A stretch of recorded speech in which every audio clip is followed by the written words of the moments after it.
Hello, so this particular video for the Point of Sale Cloud, the new Follow 2, is focused on the customer. So there's a couple aspects of the customer. First of all, when a customer walks in, you're going to create a simple customer. Not a big deal. You're either going to type a name that the system says is not in there, or you're going to type a phone number.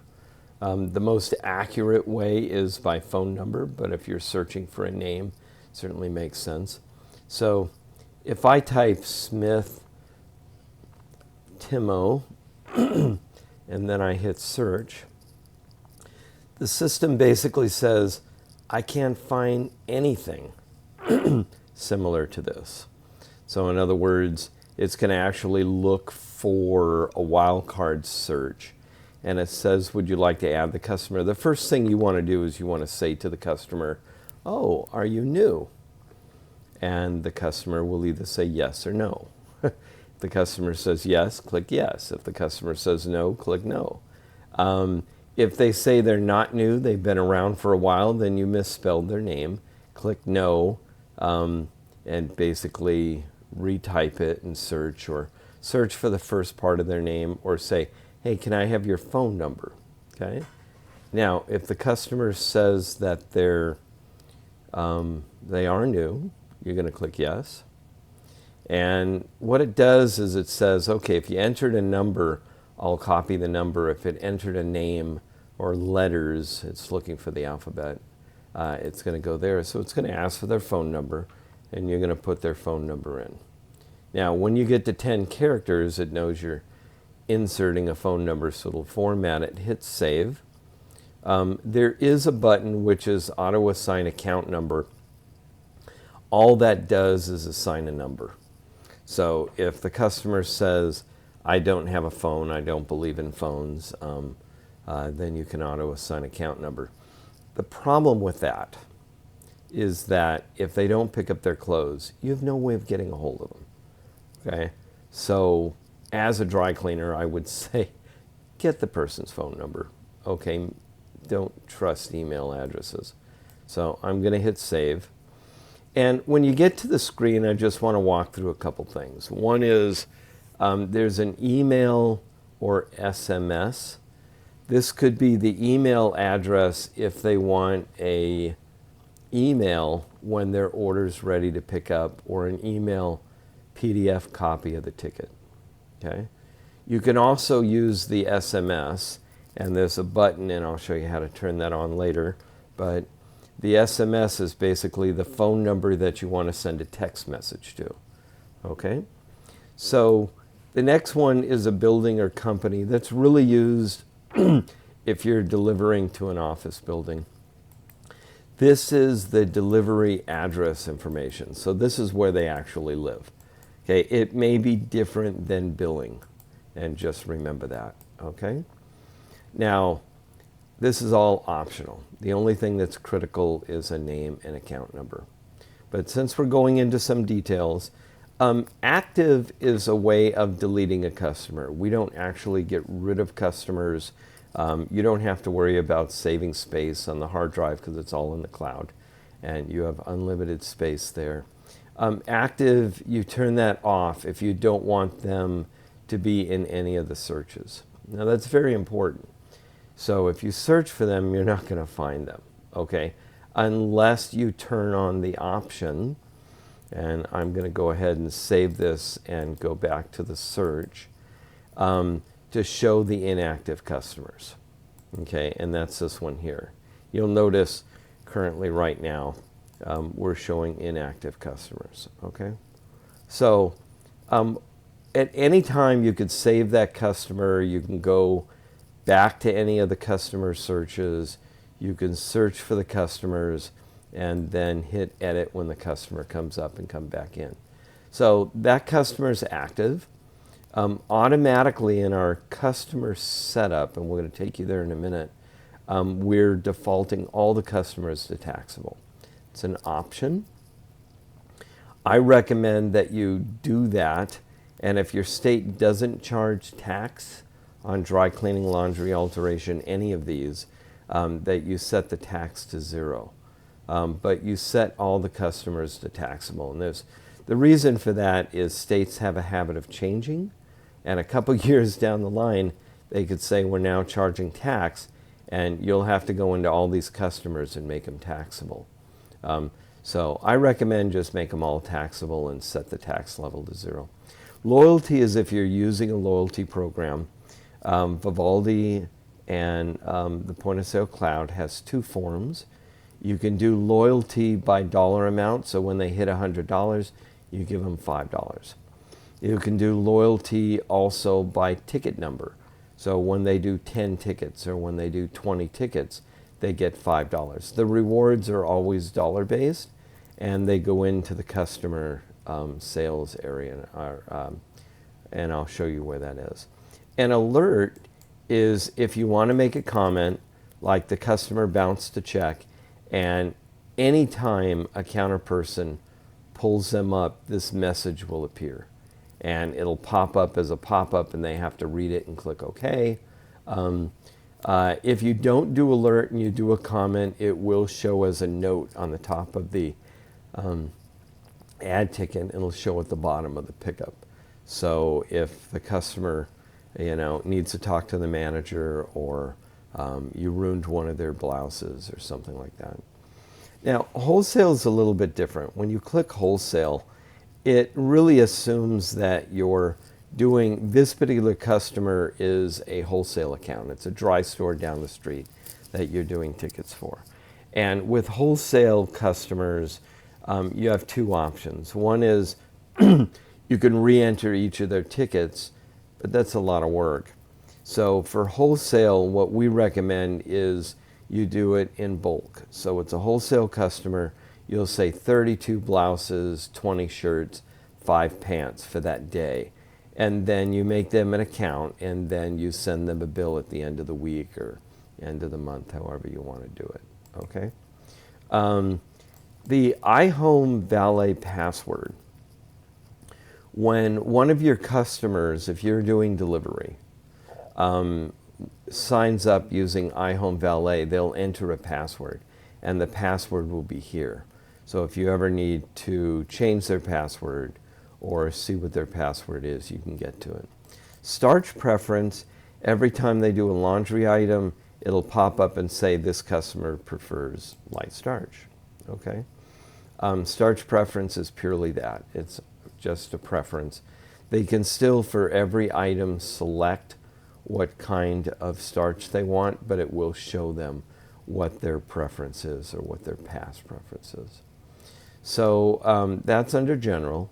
These are actually tabs on the top. So I'm going to click Accounting. If you want to give the customer an automatic discount, they're a family member, they get 50% off. Go enter 50 here. Okay? If you want to do particular discounts for club members or customers who, reached a certain threshold with you, you could put it there. Linked accounts, very important and very dangerous. It means that this particular customer, when you say place this ticket on account, it's going to place it on account for Smith Timo. So in other words, this customer. But if you link this account to a different account, you put somebody else's account number in here, it will transfer the account, the ticket, to their account. And so when you run your bills at the end of the month, all the people with linked accounts, they don't have any bill. But all the tickets that have been picked up and placed on account from this account will go into this linked account. Okay, which means, let's say you've got a police department. You've got 5 police officers, but you have one account that says police office with the address, and that's where you're going to send the bill. All the police officers will have a linked account, and that will be the basic phone number or account number for the main police office. So when they come in, you just place their order on account, and the bill automatically gets transferred to the linked account. Very important. Now, when you print a statement or invoice, you're going to see the billing, city, address, state, information on the statement. So this is where you want to put billing information. Now, if they're an account customer, whether they're linked account or not, you need to click account.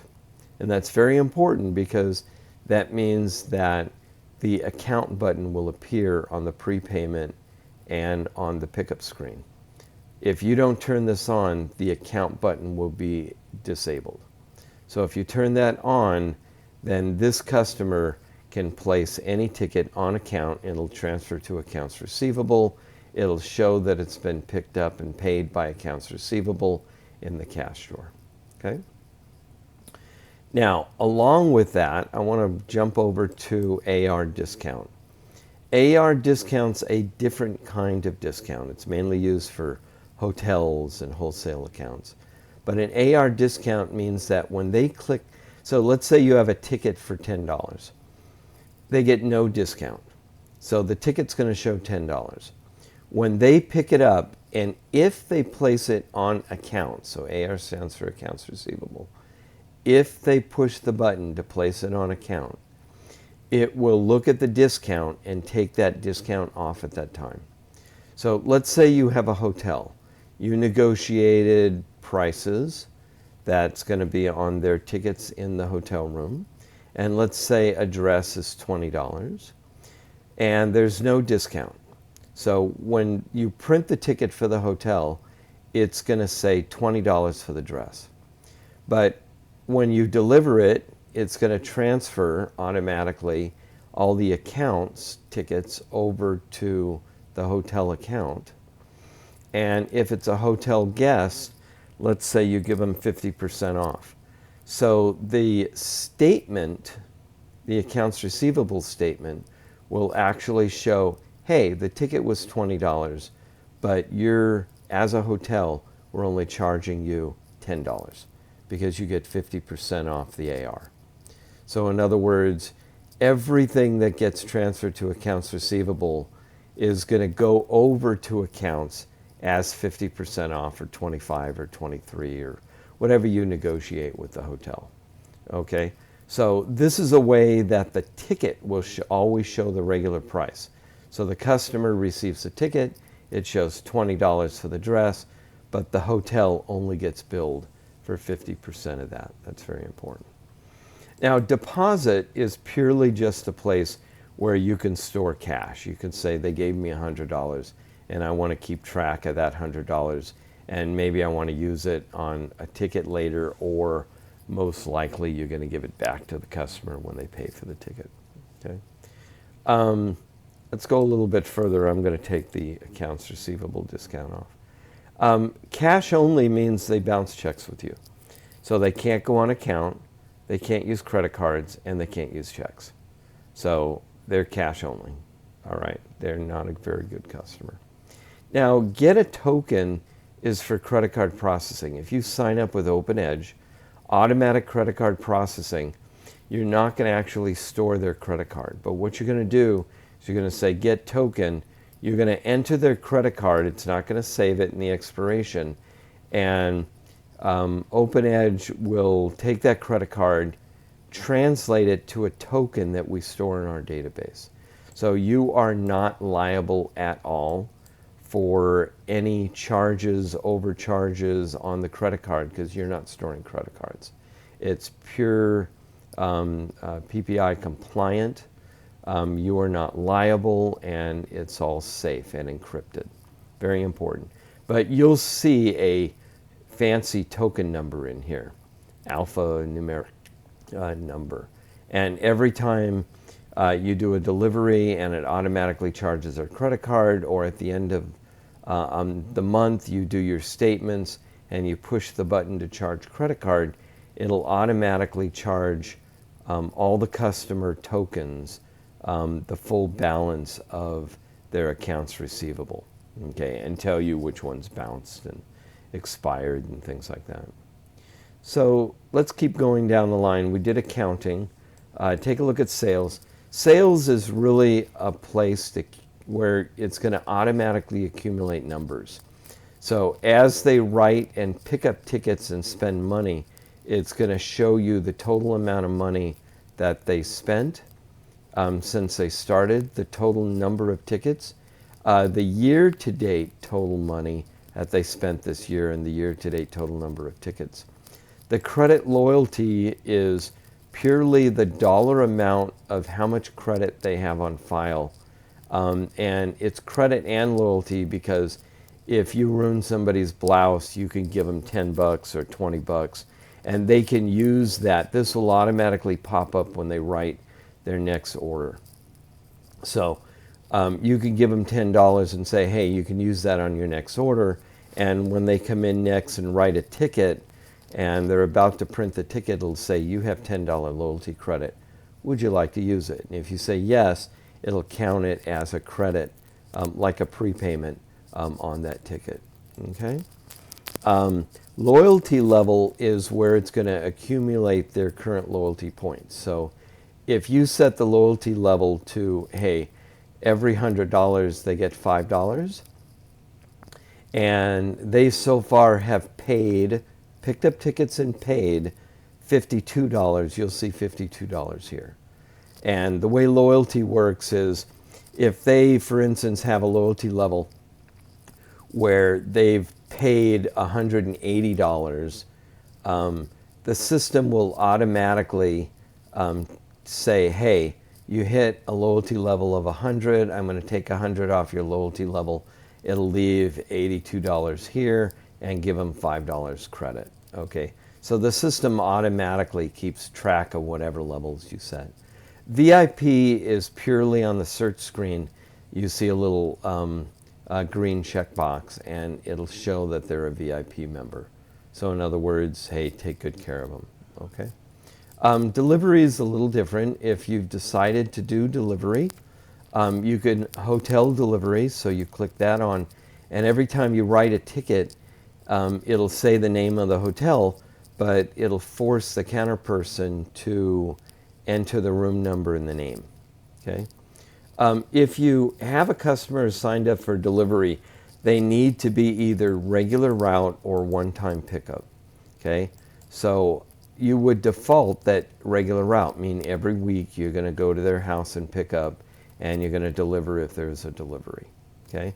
If they sign up to be a customer of yours in iHome Valet, then they will choose one-time pickup or regular route, and they'll automatically select from a drop-down what route they want to be in. Route 0 is always non-delivery, so you'll have to go to the route manager and you'll have to set up your routes. Typically it's route 1, 2, 3, 4, 5, whatever. But if I want to put this person on a route, there'll be a route 1, and let's say there's stop 5. Okay. General ledger code is primarily used for hotels.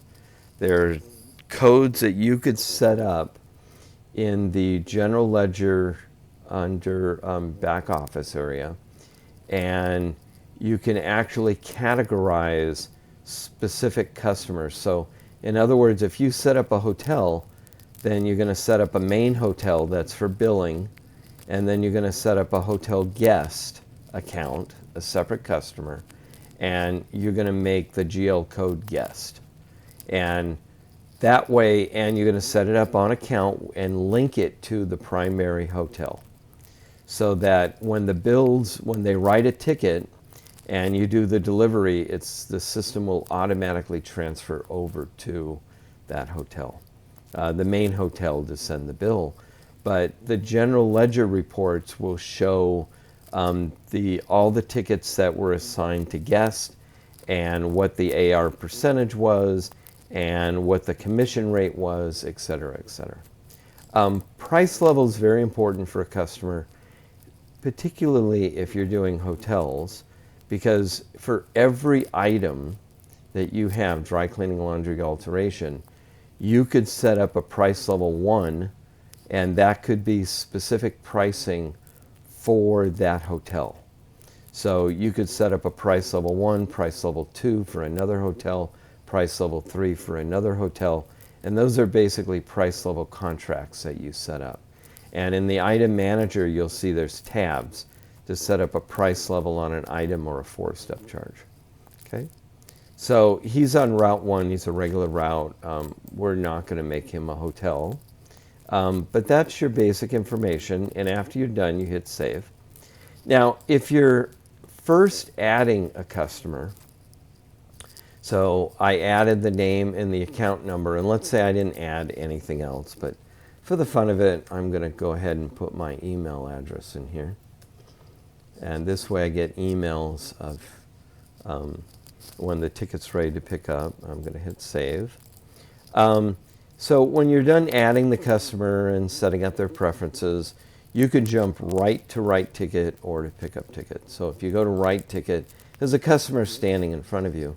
It'll automatically pop up the write ticket. Defaults to dry cleaning, but you could change it to household or to laundry.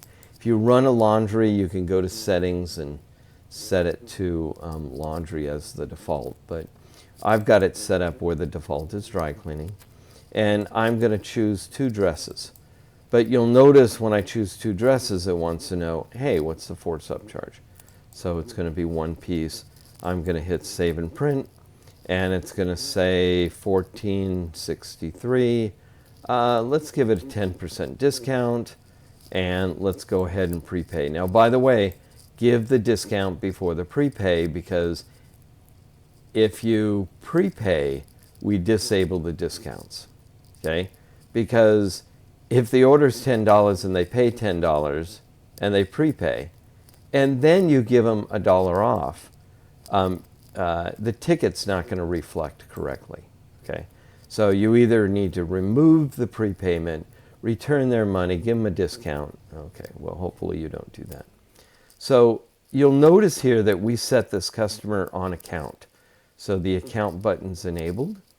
So I'm going to go ahead and say they paid $20, and I'm going to hit cash. Now I don't need to. Because they're an account customer now, I can go ahead and say pay exact, because account, credit card, or check, and I'm going to place it on account. So it says $13.33 is on account. And now I'm going to go ahead and print the ticket. Notice lots of things. They are a fee customer. They're paying environmental fee. They're being taxed because we set them up as taxable. They got a discount, a coupon, and they prepaid.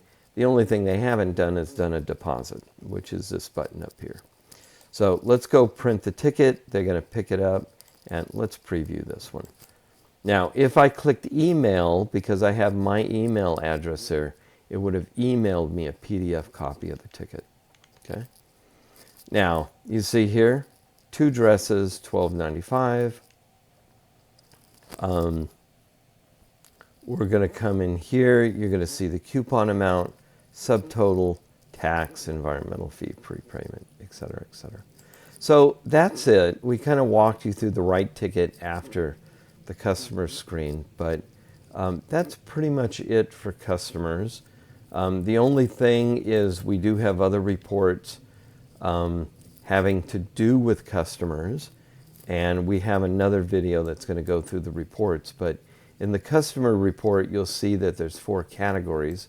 You've got customer reports, basic listing, address. I want to see all the customers with emails. Who are my inactive customers? I've got which are my account customers.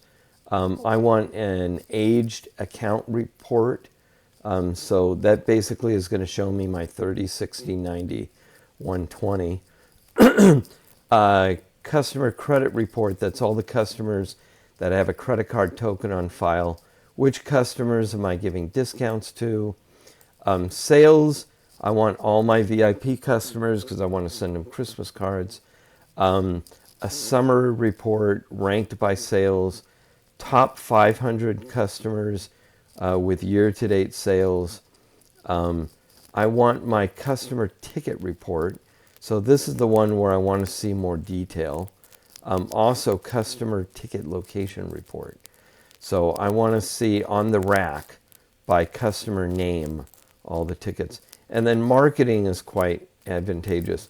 who are the customers that haven't been in a month, 60, 120, 180, and also who are my loyalty customers and how much money and credit do they have. So at this point, I want to thank you for joining us. This has been the customer training video, and we'll see you in the next video. And thanks.